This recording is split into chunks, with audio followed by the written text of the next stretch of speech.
Hey brothers and sisters, this is Angela. This is my first time to actually share one of my dreams on video, but I just felt like God was telling me that I really needed to not only share it, but to videotape it as well. So here goes nothing. My dream began with my daughter and I. We were in a vehicle with other people going down the road on like maybe a youth trip. That's where, that's what my thoughts kept telling me, that it was a youth trip. And however, I was thinking we were headed home because that's where I wanted to be. I also knew in this dream my son was on the same trip, but in a different vehicle. He was coming from a different path. And at this time, I looked outside the window once I realized what the whole situation, which is crazy how it was just like a flood of information was just coming to me in a dream, which usually that doesn't happen. My dreams, I barely even remember them. But this particular dream, there was just floods of information coming in and different situations. I was able to even really think out the situation, which was weird too. So this dream seems so real. But I was just we were going down the road just like I am right now. I could see a sun just like how we can see the sun today. It was super crystal clear, just like today is, no clouds. It was just a sun in the sky. We're traveling down the road. And as I'm looking at the sun, I'm thinking, this is the one true sun. Like S-O-N, not S-U-N. I'm looking at the sun, literal sun, S-U-N, but I'm thinking this is the one true sun, S-O-N, which was pretty fascinating. And I'll read some scripture later on at the end of this in Malachi that came to mind, during this whole time. But because it talks about the sun, but it's spelled S-U-N in scripture. So anyhow, so as we're going down the road, I just feel peace and comfort and safety just knowing that I know the one true sun. Then I no more than look out the window and I see the one true sun, but then I look out to the right and I see two more suns and I'm tripping out.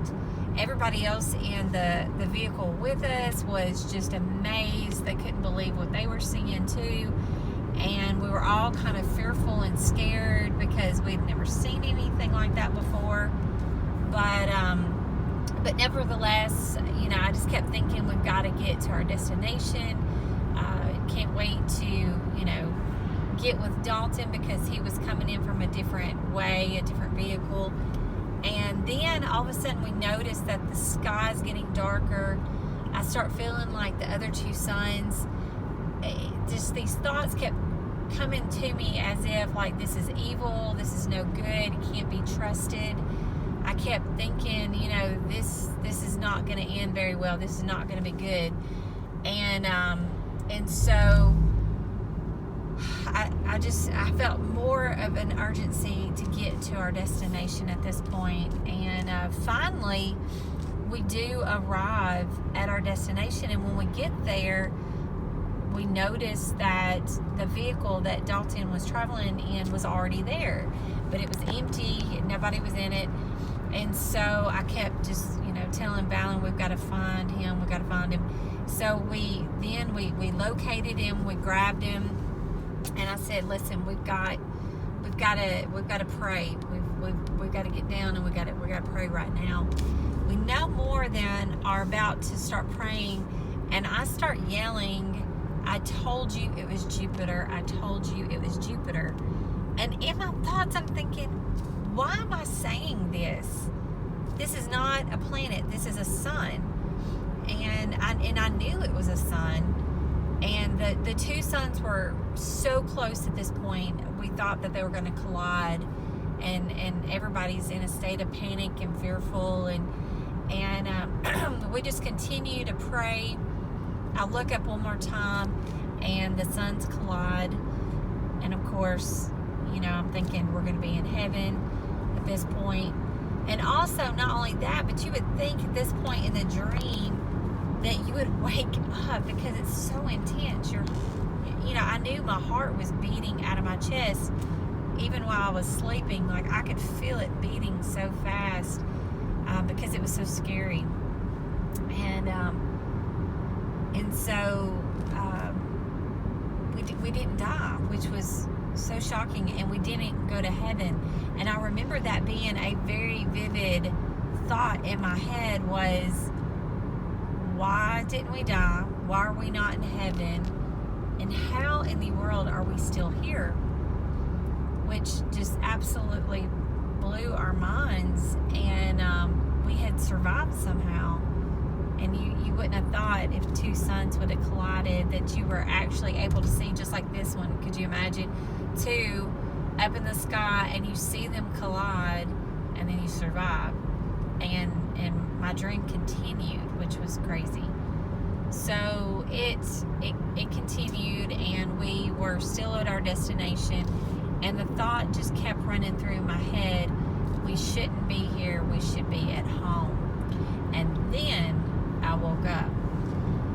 So of course, naturally, with a crazy dream like that, I first asked God, I'm like, what does all this mean? I always write down the date and the time. The date was January 12th, 2019, and it was at 5:30 in the morning. I always write that stuff down because sometimes it's always linked to scripture somehow. I never know, so I always just like to write it down, and sometimes it's just God just wants me to go back and just remember, when that happened, and then sometimes down the road it's revealed later. But I want to read that Malachi 4:2 verse that I was telling y'all about earlier. But it says, "But for you who revere my name, the Son, S-U-N, of righteousness will rise with healing in its wings, and you will go out and leap like calves released from the stall." What this is saying is this blessing is promised to those who fear the Lord and are ready for his return. And I definitely fear the Lord, and I like to think that I'm ready for his return because I long to go home. I long for him to come home. I'm constantly looking up in the sky.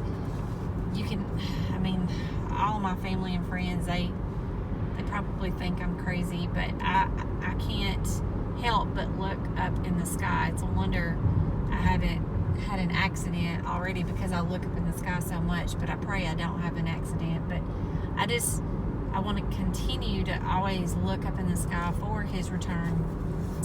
But, and this could be more for just sharing with others and getting others to look more. But also what the Son of Righteousness means is it's also a term for the day of the Lord, the time when God vindicates his people and judges sin.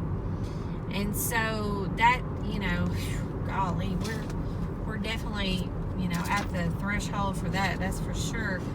But I want to kind of go over just a few more points that really stood out to me in this dream, and if y'all can think of anything else, I would love to hear some comments. So please leave some comments if you have any kind of knowledge or feeling of this dream. But the first thing that stood out the most, because this was at the very, very beginning of the dream, is there was a choice that we didn't have to go on this trip. We could have stayed home. So I'm not really sure the significance of that, because it did seem like this was a youth trip, a Christian trip. So, it was like believers on this trip. But I kept thinking, that this was a choice. We could have stayed home, but we went on the trip. And number two, I would say the other weird thing that popped out to me the most was when I kept saying I knew it was Jupiter.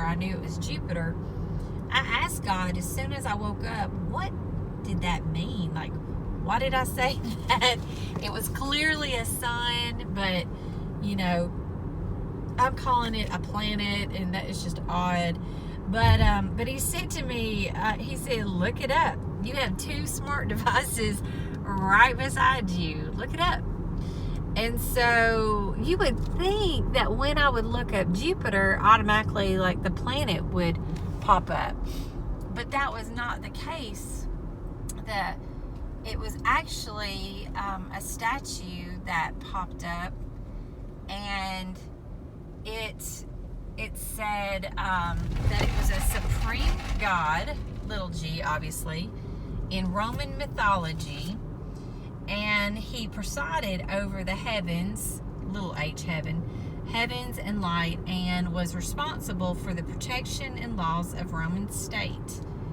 And so I just was like, well, what the crap does all this mean? And so it just kept taking me to, okay, who's responsible for the protection and laws of the Roman state? Who are those? And it just kept popping up, aristocrats and high priests and stuff like that, which that basically is a form of government. And when I think of high priest, I think of the Pope. But anyway, so I'm not sure what all that meant. I do remember in the dream originally, I kept thinking that I couldn't trust these 2 sons, that they were false, evil, and so, but anyway, so that was my thoughts there. And then, you know, to know that when I looked this up, it said false god, and I was like, what? So I guess the 2 signs represented, you know, a false god, or maybe even a false prophet, because there were 2 of them. And then thirdly, I would say that home was very important in this dream. And then maybe fourth, I would say it got darker as the 2 sons got closer together, which was very odd. But maybe that's just representing, you know, evil, dark times ahead. I'm not really sure. And then fifth, we didn't go to heaven or die when the 2 sons collided. So I'm still asking God, what does all this really mean? Because I definitely don't want to make up my own interpretations. I do feel like there are a few things that he's telling me in these dreams, but if there's anybody out there that you know, has any thoughts or have had the same dream or similar dream, and you have had confirmation on interpretation on this, I would love to hear your feedback. But I just pray that that you all have a blessed day. This is a Friday, so even a blessed weekend. As believers, we all know that Jesus is coming back soon, but for me, I personally have heard him say those words to me. It's been 4.5 years ago when he said those words to me, and he woke me up from my dead sleep, and he said, Angela, and I woke up, and I sat up in my bed, and I heard the words from him, the end is coming soon. So that was 4.5 years ago. I've never put that on video. I have shared that with family and friends, but I definitely feel like that needs to be a part of this video as well. Just feel like this video is telling me, or this dream is telling me, that we do not have much time left. He's actually physically told me that we don't have any time left. And I just want to let y'all know the urgency of his soon return. And I pray blessings over you, and I pray that this helps someone, you know, anyone. It's been worth it. But I just love you, and we'll talk to you soon.